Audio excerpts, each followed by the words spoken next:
Hey, check out what I have. It's the 2018 Desire Map Planner.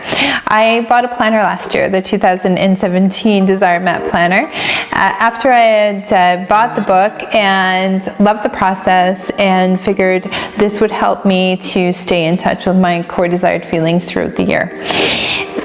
And it's August, and I'm happy to report that while I am fairly notoriously horrid at using planners, I have made it all the way to August using my planner.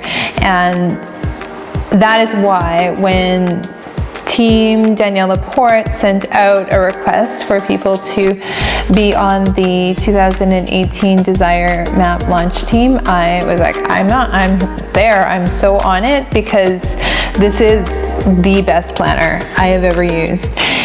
I bought the weekly version last year, so I'm going to show you the weekly version because it's what I'm super familiar with.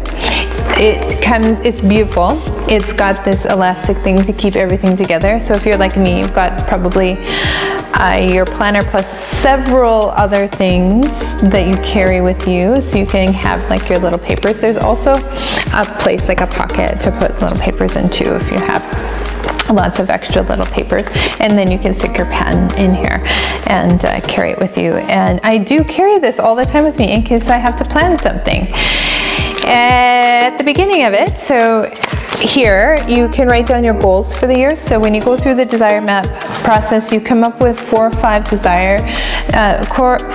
core desired feelings. And so mine are pleasure and love and joy and creativity and ease. And then from those core desired feelings, you come up with your major intentions and goals for the year. And there's a place to write those down. And then there's also a place that says, to fulfill my goals and intentions for the year, this is what I'm going to do. So you start off the year right. And then there is on each month, so each month is tabbed, so it's really quick to get from month to month, which I love because I hate flipping through pages. I like to get where I'm going quickly, and so I love that. And here's each month. You have a whole month view. This is where I do all my kind of big planning for the month. So if I have something that I'm planning, like workshops or something, I always write my workshops in here. And then the moons are on here and other astrological things. And I like this. The weeks start on Monday, which makes so much sense to me. And then I'll show you the pages for each week because those are kind of cool. There. So here you go. You have your core desired feelings. You write down what your core desired feelings are, and then you write down the 3 things that you need to get done this week, which is super handy for me because I usually do about 100 things, or I think I have about 100 things to get done. So to narrow it down to 3, and I always use the 80-20 principle. So those 3 things are within my 20%.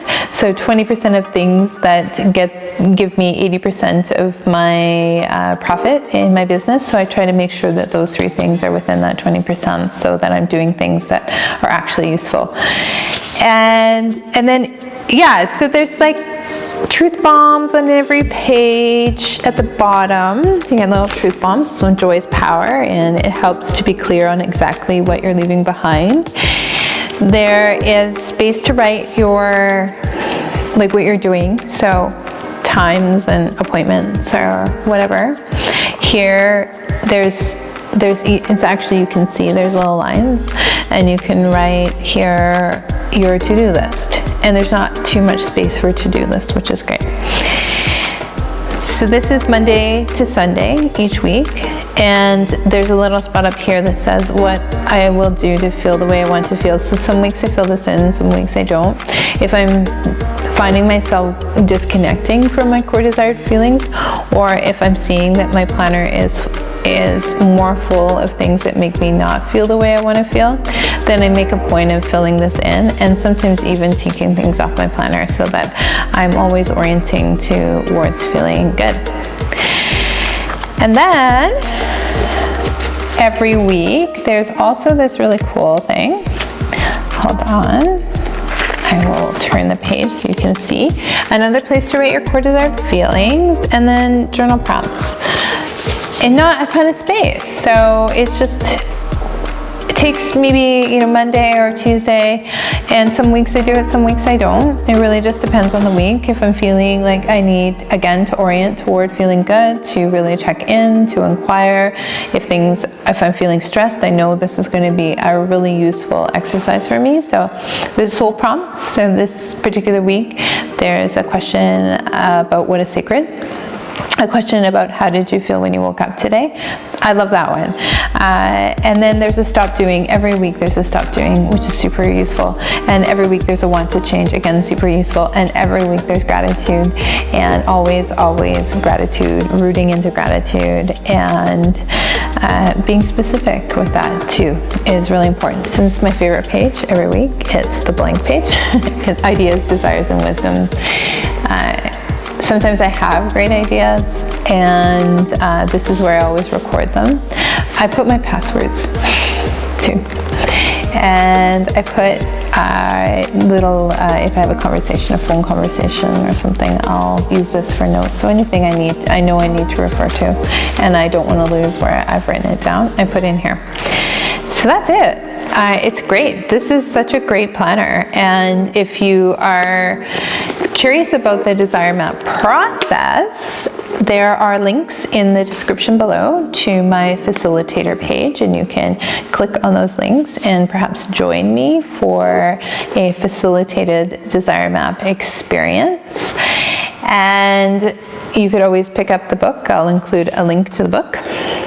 And I'll include a link as well to purchase your Desire Map Planner. If you have questions, definitely post to the comments, and I'm more than happy to answer your questions. If you've used this planner, let me know what you think. And thanks for watching. I hope you have an amazing 2018. And I know it's only September, but really this is where we start to look at, okay, what was happening, what was 2017? How is that shaping up for me? And what am I gonna do? Like, you start to gear toward the new year now. It's like the mini new year. So as we find ourselves sneaking towards September, let's start thinking about 2018, wrapping up, moving into the very tail end of 2017, and let's root into, let's figure out first, how do we want to feel, and then what are we going to do to feel that way. Have a wonderful, wonderful day.